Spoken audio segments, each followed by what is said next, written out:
everybody. So it looks like we do have a good group here already. So we're going to go ahead and dive into the content of today's presentation. Once again, good morning, good evening, good afternoon, wherever you may be joining us from.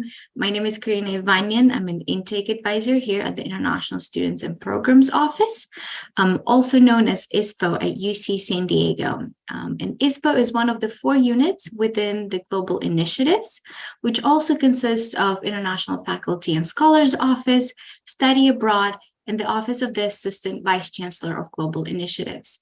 And today we will be talking about applying for your US student visa. I've already introduced myself, so I'm going to pass it over to my colleague Gabi to introduce herself as well. Thank you, Karina. Hello, everybody. My name is Gabi Hoffman. I'm the Assistant Director of International Student Experience and Engagement here at the International Students and Programs Office. I oversee our different engagement programs that our office runs and help our students get connected to campus and make the most out of their student experience here. We're very happy to have you here today. Thank you, Gabi. Before we dive deeper into the content of our presentation today, a few housekeeping things. You are in listen-only mode, which means you can hear us, but we can't hear you. You can also ask questions throughout the presentation using the Q&A feature on your screen. If by any chance we haven't had a chance to answer your question, please visit us on icontact.ucsd.edu to connect with one of our advisors, either via email or through virtual advising. And then lastly, we are recording, so you will be able to view the recording of this webinar on inewstudentwebinars.ucsd.edu. We ask that you give us about 5 to 10 business days to process these webinars, but as soon as they're available, we'll post them on the iNew Student Webinars website. And just again, that reiteration of that Q&A feature. So feel free to type in your questions there throughout the presentation. And we'll have time at the end of the presentation to do a live Q&A. And then also, if there are any questions that we get a chance to answer throughout the presentation, we'll do so by typing the responses there as well. That is all I have. So we're going to go ahead and start talking about the first steps. Thank you for those helpful reminders, Karina. So getting into applying for your visa, before we get into that, I want to introduce all of you to our ISPO website and our first steps checklist. So the first steps checklist is a list designed specifically for international students, and in your case, for undergraduate students, to help you make clear plans for arrival into the United States and to understand all the different pieces that you need to take care of before you get here. So if you go to inewstudent.ucsd.edu, you'll open up a page there that shows the different student levels here. You, as an undergraduate student, would click on undergraduate students, and then it would take you to the next page here that walks you through, as you can see here, the various different steps that you need to complete before you arrive, and then once you arrive at UC San Diego. And in those steps outlined in that process is how to apply for your US visa. So we'll go and take a deeper dive into that process today. So requesting your visa documents, this is our first step. The first port of call for you after you accept your admission to UC San Diego, you should have your student account created. This basically is your UCSD email account and password login. This allows you to get into many, many different systems on campus that you are going to need throughout your time as a student. And importantly, this allows you to get into the iPortal system. So the iPortal system is a system within ISPO that allows you to request your visa documents. Beginning March 1st, this iPortal system opened. So you are able to, once you have your UCSD account set up, log into iportal.ucsd.edu and go through the various questions that are asked there in order to receive either an I-20 for an F1 visa, which is what the majority of students receive, or a Form DS 2019 for the J1 visa, which we do have a fair number of students receive as well. But the questions will lead you down the right path. Once you receive your I-20 or DS 2019, then you are only then able to book your appointment at your local US embassy. All right, so a little bit more information on the iPortal itself and what to expect and how to gather your documentation. So in your iPortal request for your visa documents, when you log in, you are going to be required to upload a copy of your passport biographical page, as well as financial support documents. So your passport biographical page needs to be current, should be current, and should not expire in the near future. That is, it needs to be valid at least 6 months after your planned entry into the United States. So if it's close to expiring, go ahead and start that process now of renewing your passport. It can be trickier to get done in the United States. If it's going to be maybe, expiring next year, I would recommend getting it done now, as long as it will be ready by the time you go to your visa appointment.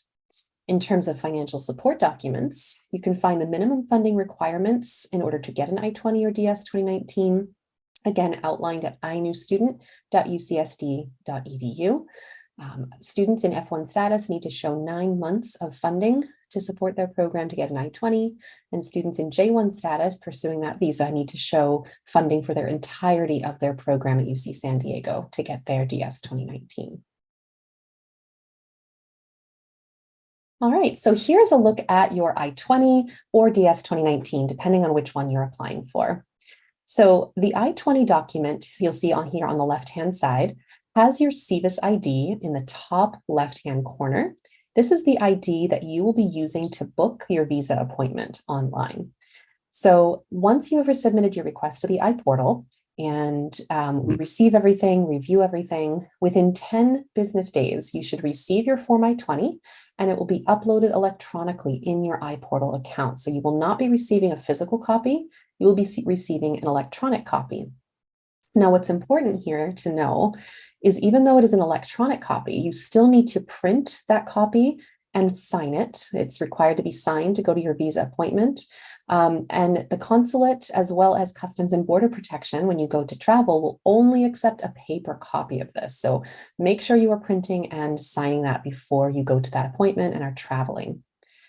The Form DS 2019, you'll see here, looks a little bit different.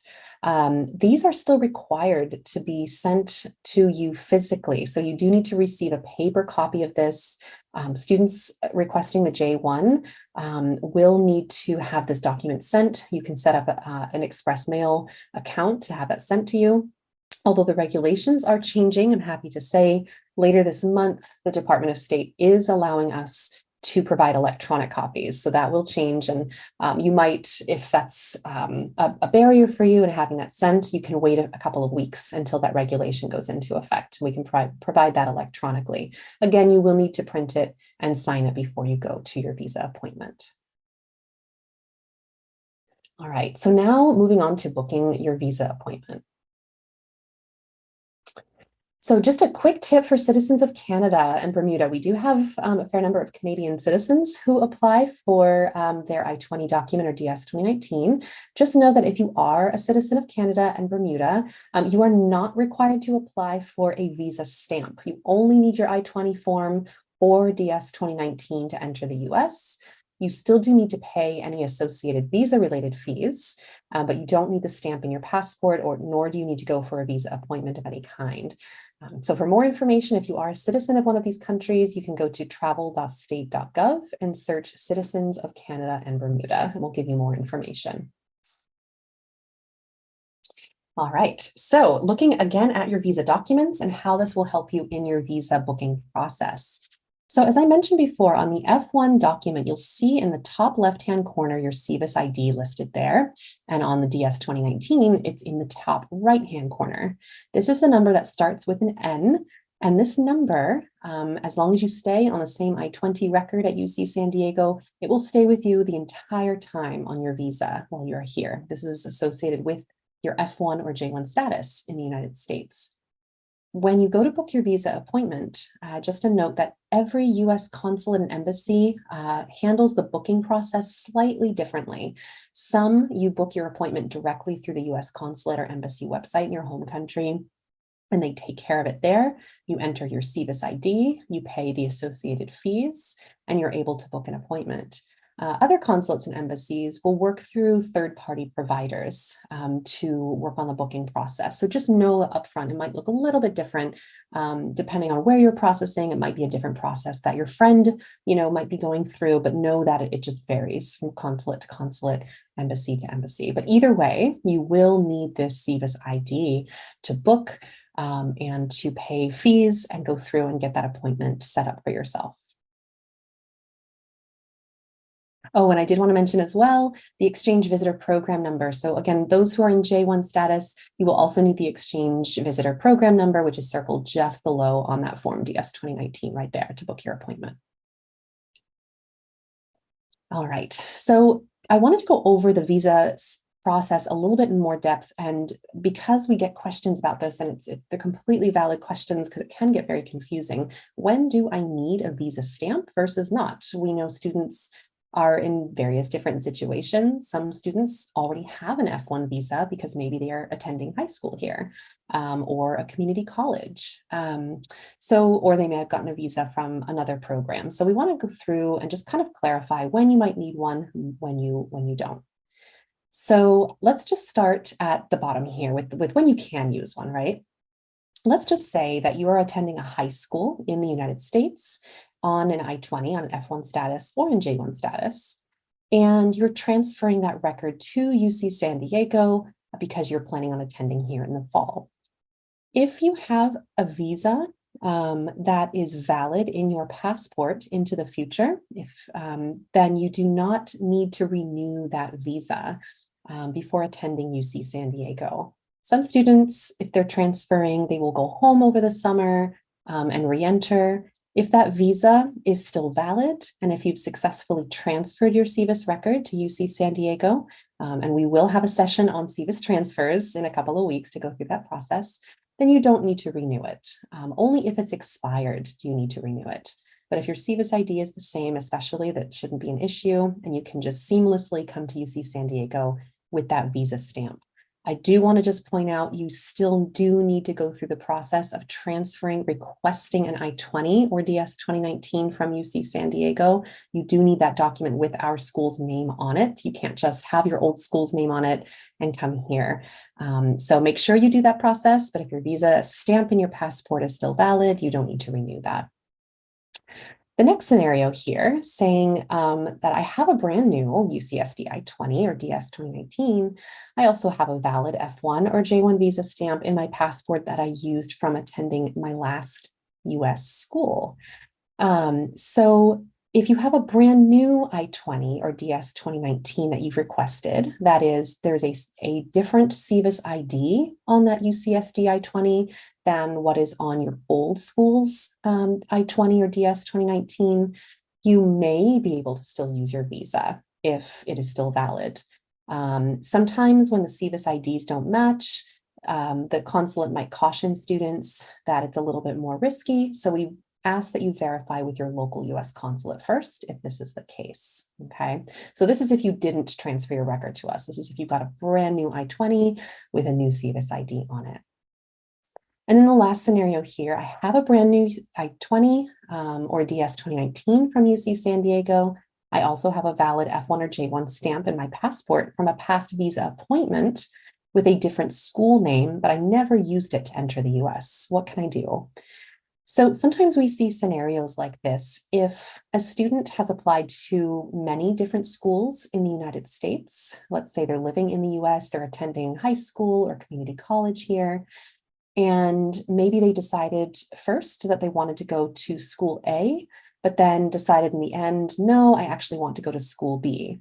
But they applied for their I-20 and visa with school A's I-20. If that's the case, you received a visa that has another school's name on it and you never use that visa to enter the US, you cannot use that visa to enter the US with your UC San Diego I-20. So if you've decided that you want to come to UC San Diego, you not only need your UCSD I-20, but you also need a visa stamp that corresponds with our school name. You can't use the other school's visa if you have not used it ever before to activate it to enter the United States. So I hope this helps a little bit, just kind of laying this out here. Again, these are common questions that we get about visa stamp validity, but there is more information on our inewstudent.ucsd.edu page on visa stamp validity. All right, so getting to actually making your visa appointment. As I mentioned, it varies from consulate to embassy, but the first port of call is going to be going to usembassy.gov and then looking up the country, preferably in which you're living or have permanent residency, to find the local embassy or consulate that you can travel to obtain your US visa. You cannot, this is a very common question, you cannot receive a US visa from within the United States. Let's say you're attending school here, you want to renew it or get a new one. You have to be outside the United States to get a visa. And you can apply for a visa in a third country, the country that is not your, where you are a permanent resident or citizen, but do know that the process could take longer and you are basically stuck there until the visa is approved. So be sure that you are kind of planning this out and preferably applying in your home country. All right, so when you go to apply, the first thing you will see, the application process for your visa appointment, is called the Form DS-160. So this is where you're going to enter your SEVIS ID. So make sure you have your Form I-20 with you, you have your passport with you, and make sure that you enter your name exactly as it appears in your passport. We want your visa to match your passport information. When you have completed the form, make sure you print the confirmation screen and bring it to your visa appointment. So this is proof of your payment. You do at this point need to pay the SEVIS, the visa fee. This is called the MRV fee. The prices were just raised a few days ago by the Department of State. So this is now $185 to apply for your visa and the associated visa fee. Again, check your embassy's website for payment instructions. Sometimes this is handled through a third party. So just make sure that you follow their instructions specifically. For more information, to find the DS-160, you can go to travel.state.gov and search DS-160. Another fee that all students need to pay if they are applying for an F1 or J1 visa for the first time is the FMJ fee or the SEVIS fee. So this is, again, required for all first-time visa applicants. It is also required for citizens of Canada and Bermuda. Even if you're not getting a visa stamp, you still need to pay for this. It's associated with your SEVIS record. F1 students, the fee is $350. For J1 students, it's $220. You do need to pay this at least 3 business days before your visa appointment. And for more information, you can go to our website, iNewStudent, to look up the SEVIS fee payment tutorial, or go to fmjfee.com as well. Again, do make sure you pay this before your appointment, at least 3 days, and definitely before you enter the US. We cannot register your record without proof of having paid this before you come to the US. All right, so now preparing for the visa interview itself. So for those of you who need to attend a visa appointment, and I'm saying that because there has been some relaxation in requiring visa appointments for some individuals applying for the F1 or J1 visa. Some consulates and embassies are waiving the visa interview process. So do take a look again, specifically at your consulate or embassy's website for specific instructions. But if they are requiring you to sit for an interview, what you'll need to bring with you, and regardless what you'll need to send in to the embassy, even if you're not sitting for an appointment, is your passport, again, valid at least 6 months after your date of entry to the US, your original Form I-20 or DS-2019, that is the printed form that we are providing to you, and make sure it's signed. Evidence of financial support. So this should be the same financial support that you provide to us in your iPortal application to make sure that it's consistent and it matches. You need to show your Form DS-160 receipt and payment receipt, receipt of your SEVIS I-901 fee, and documentation of home country address. So this is important. Sometimes students will be questioned, or the consular officer will request further information if a student cannot show clear ties to their home country. So typically, it's a very difficult thing to prove, quote unquote. We typically advise students to bring copies of utility bills or anything that shows that you have a permanent physical address in your home country to show that you have ties and intentions to return to your home country after your program of study at UCSD. So the interview itself. The visa interview, for those, again, who need to interview, is actually very short. It's usually less than about 10 minutes long. The important pieces are to be brief, maintain a positive attitude, talk about your program of study and its connection to your long, term career goals. One thing we advise students, you don't have to offer information to the consular officer, only answer the questions you are asked. So you don't need to be forthcoming in that way, but be honest when you are asked questions. Do be prepared to have the interview conducted in English. And again, make sure that you are demonstrating ties to your home country through that utility bill or other proof that you have a permanent residence in that country. Okay, so visa delays. This is a common question we get, and I want to make sure that we address it so you all know what to do in case there are any visa delays that occur. So one of the most common types of visa delays that we see happening is called administrative processing. So this is special security clearance that is actually imposed by the Department of State on a visa if it is flagged, and it can last up to 60 days or more, the security clearance. What will happen if a student receives word that their visa is going through administrative processing is they'll receive a letter or email that says that it is subject to what is called 221G, just indicating that your visa is on hold. This is not a rejection. It just means that your visa is going through additional security checks. So you can check the status of your visa application by going to the U.S. Department of State's website listed here. If it has been more than 60 days since your visa interview, you can contact the embassy directly for an update. I will say, and just to be honest, let students know, the security clearance process happens at the Department of State level. So that's above even the consular officials, the consulates, the embassies themselves.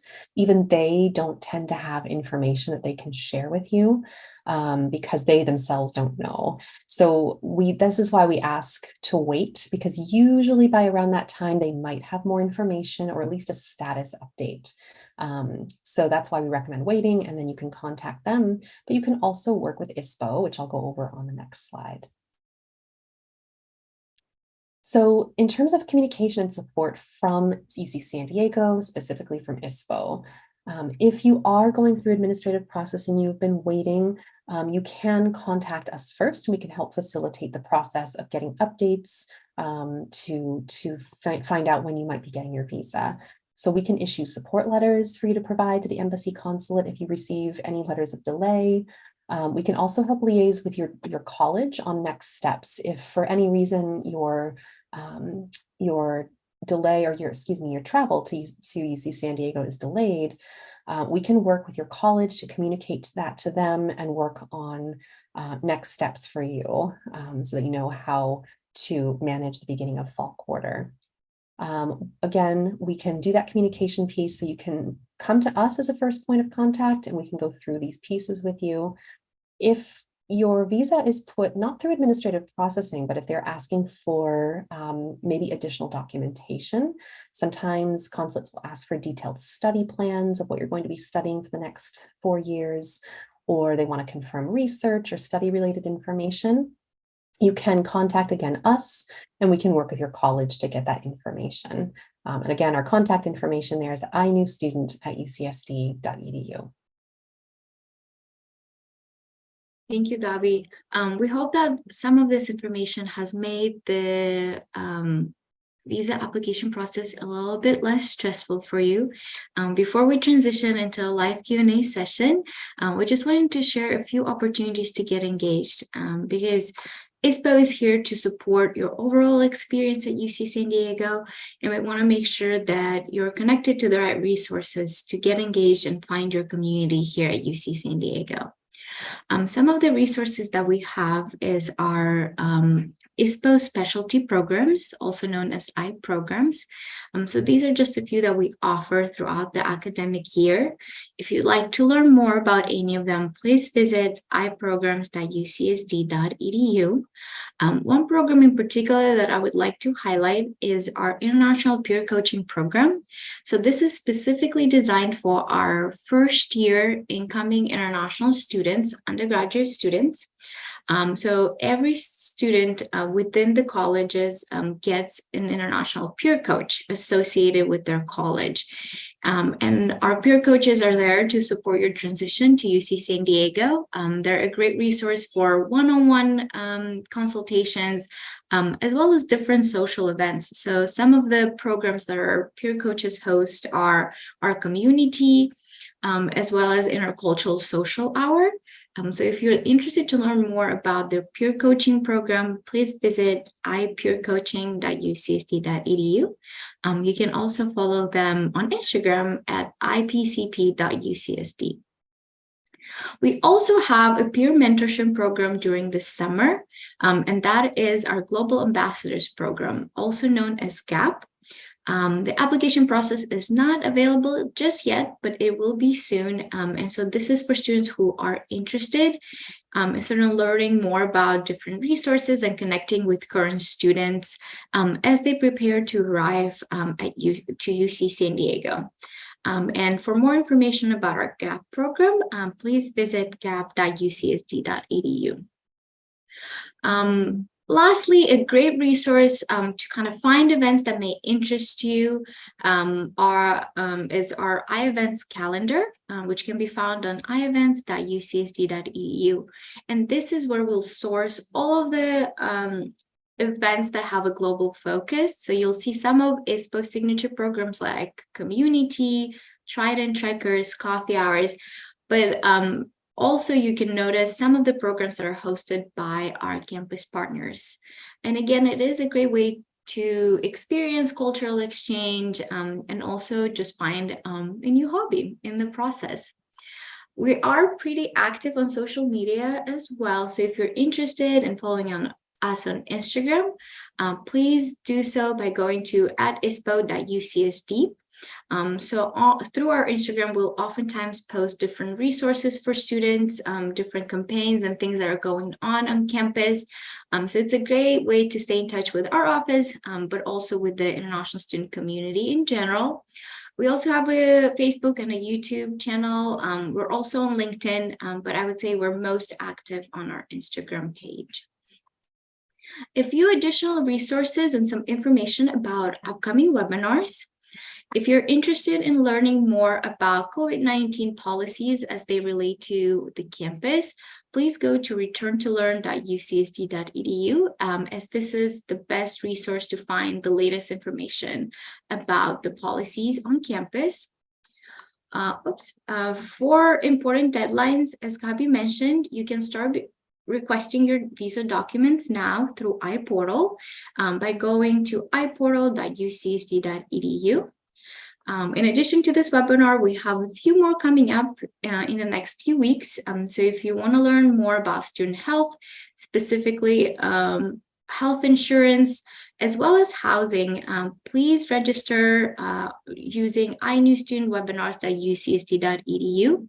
Also, as a reminder, this is the website where we will post all of the recordings for our pre-arrival webinars. May 1st is the deadline to accept admission, so make sure that you've submitted your acceptance by May 1st. And then lastly, in September, we're super excited to welcome you to campus through our I-orientation. And so this is our new international student orientation. It's hybrid. We have some mandatory virtual sessions as well as some in-person sessions. We're not going to spoil much, but if you're interested to learn more about what orientation looked like in the past, and then also what it will be like this upcoming fall, please visit iorientation.ucsd.edu. And this is just a list of upcoming pre-arrival webinars for our undergraduate students. So in addition to the two I've mentioned earlier, we also have one on finances and student accounts, CVIS transfers, campus safety, and student life. And to register, please visit inewstudentwebinars.ucsd.edu. At this point, we're going to open it up to questions. So if you haven't had a chance to submit your question, please do so using the Q&A feature. And Gabi and I will answer them live. So I see we have our first question here, and someone has asked, what is the average processing time for an I-20 currently? This person has submitted theirs, but they haven't heard anything so far. So that's a really good question, and something I meant to point out a little bit earlier in terms of tracking your iPortal request. So average processing time right now is still 10 business days. But the most important thing is to look at the due date in your iPortal account. So when you log in, you should see the due date when it should be uploaded to your account, so you can track it from there. If you haven't received any updates and the due date has passed, please email, you can see here on the screen, inewstudent@ucsd.edu for an update. Typically, an advisor will reach out if there are issues with the documents or they need more information. They will set the status of your iPortal request to indicate that you need more information. So do go in there often to check. The status might have changed. We might need more information from you. However, if it's still sitting in submitted to International Student Advisor or under review status, and it is past the due date, please feel free to reach out and we can get a status update for you. So a question has come through, and this is also raises a good point about majors and how they reflect on your I-20. So this individual says, my I-20 says that my program is information technology, but it's actually data science. What do I say during my visa interview? So this is a really excellent question, because the way I-20s are issued, we actually have to follow certain major codings that are set up by the Department of Homeland Security. So you might have a major at UC San Diego that says data science, but that translates into a different name or coding that appears on your I-20 because it has to match what the Department of Homeland Security terms that particular major. So I would say, again, as I mentioned earlier about the visa interview, if the consular officer has any confusion or sees that there might be any, mismatches on your offer of acceptance saying data science and it says information technology, please feel free to explain that you are in this major, but you understand this is how it's coded. However, more often than not, the consular official understands, they know the equivalency between that major and how it is coded by the Department of Homeland Security.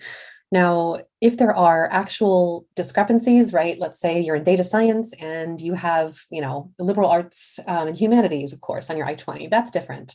Then please reach out and complete an amendment request, which you can find through the iPortal, and we can update that major for you. So there's a question here. What support does the university offer to parents who need to apply for a US visa to accompany their children to set them up? Excellent question. We have a lot of parents who come with their students to help get them set up. We welcome them. We're very, very happy to have them here. So the university itself, not only do we have parent orientations, but in terms of getting your parents here, parents can apply for a tourist visa, B1, B2 type visa. Students are actually able to write their own invitation letters, which I can provide a link to in a moment. The university itself doesn't provide these support letters simply because, number one, they're actually not a requirement of the embassy. That being said, a student might still want to provide that extra support for their parent, but it's not a requirement. As long as the parent can show that their student was accepted to the university, for example, they're going there, they explain that they're coming with them to help get them set up, they should be able to get their B1, B2 visa. But you can write a letter of support. And again, I'll put that link for a template in the chat in just a moment.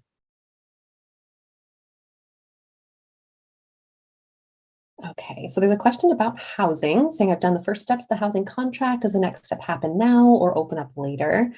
So we did have a housing webinar earlier. Correct me if I'm wrong, Karina, if we did that for undergrad or if that was just for graduate students so far.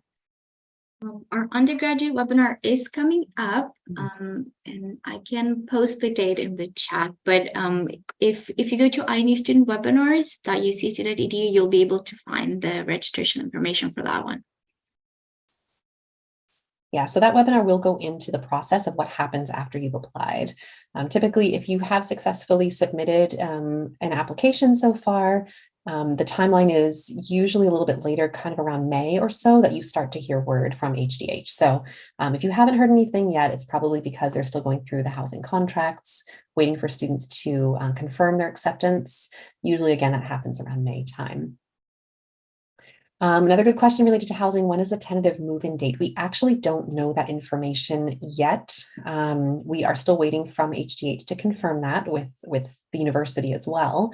We know that it was handled in a phased approach over the last couple of years. So it happened over the course of 5 days to give students time to move in. We don't know those exact dates, but they should typically be the weekend or the week or so before classes start. So classes start the 28th of September. Typically move-in happens the weekend prior to that, just to kind of keep those dates in mind.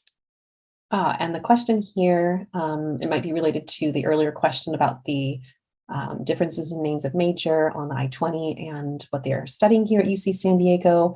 So when you're filling out the DS-160, what should you put down as a course of study? Go ahead and put down your actual major name. That's totally fine. Again, if the consular officer has any questions, they can clarify that with you during the interview. There is a question about virtual tours. For students who were not able to attend Trident Days, there is an option to explore campus virtually, and I'm going to post this in the chat. So the campus tours are facilitated by our colleagues at the Undergraduate Admissions Office. And so they have quite a few resources in regards to seeing the campus. It's like a really pretty 360 view of campus. So please feel free to check out the link in the chat for that.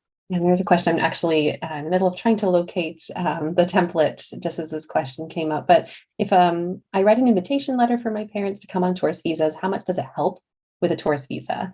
To be completely honest with you, these are not required. The embassy is not looking for them. They are not requiring them. We have offered them as a courtesy in the past. Students have maybe felt that it's helped, just to provide some additional information if needed, but they are not required. So, we can say confidently they're not needed if you're not able to write one. But I'm still trying to locate the template. I think we actually might have taken it off our website since it hasn't been required. So I wouldn't worry too much about this. In terms of supporting documentation, it might be helpful just for your parent to take with them your offer of admission to UC San Diego, because then that shows, right, that they have a compelling reason to come to campus. It shows that you need to be here by a certain date and so forth, and that might help clarify if needed by the consular official. Good question. What is the difference between a dorm and an apartment at UCSD? So typically speaking, apartments will have kitchens in them. So that means that there's a common space to cook food, store food, and so forth. And then the dorms don't have kitchen facilities. So you really are more dependent on the dining halls on campus. I would say that's the biggest difference. But you have a mix of both in all of the different colleges on campus. In our housing webinar coming up, that will be gone over in more detail. For the questions about special rates with hotels, so on our website on ISPO's housing page, we do outline some of the hotels in the vicinity of campus that may offer UC San Diego discounts. So I'm going to post that link in the chat. And if you're interested, I would encourage you to kind of check and connect with them directly to see what the rates may be. And I am going to put in the chat here the link to the invitation letter for students who would like to write a letter for their parents for B1, B2 visa appointments. This should hopefully help. It gives a little bit more information on the process, and a sample invitation letter is linked there as well. We still have a little bit of time left in this pre-arrival webinar. So if we haven't had a chance to address your question, please don't hesitate to put it in the Q&A function. So it looks like there are no more questions. We would like to thank you all for joining us. Oh, here is one. Do you need to fill out FAFSA even if you're not a US citizen? Great question. So no, if you're not a US citizen, you do not need to complete FAFSA. In fact, you're not eligible for any federal funding as a non-US citizen. So please do not complete the FAFSA. And if you're getting emails, sometimes those are automated from financial aid. You can just ignore those because you're not eligible for those as an F1 or J1 student. Yes, great question here. Where can I get the predicted tuition or fees for schools? So I'm going to go ahead and put in the chat the link to our estimated funding charts, because this is actually the information that you will need to know so that you can submit adequate funding proof when you apply for your documents, your visa documents. So I will go ahead and put that here so you can all take a look in the chat. For undergraduate students, for the first year, it's broken down by tuition fees, living expenses, and other books and supplies. So for one academic year, it is currently, you'll see here via the link, at $70,804. So you will need to show proof of this much funding. Sometimes students will need to know this in order to apply for a loan. Please feel free to reference this. This is accurate, and this is based on the university's financial aid website. So again, it looks like there are no more questions in the Q&A feature. If we haven't had a chance to address your question, please don't hesitate to email us at inewstudent@ucsd.edu. You can also visit us, our website, by going to inewstudent.ucsd.edu. And if you'd like to connect with one of our advisors in virtual advising, please visit icontact.ucsd.edu. Thank you all so much for joining us today to talk about US visa applications, and we hope to see you next week for our student health webinar. Thank you all. Have a great rest of your day. Thank you, everybody. Bye-bye.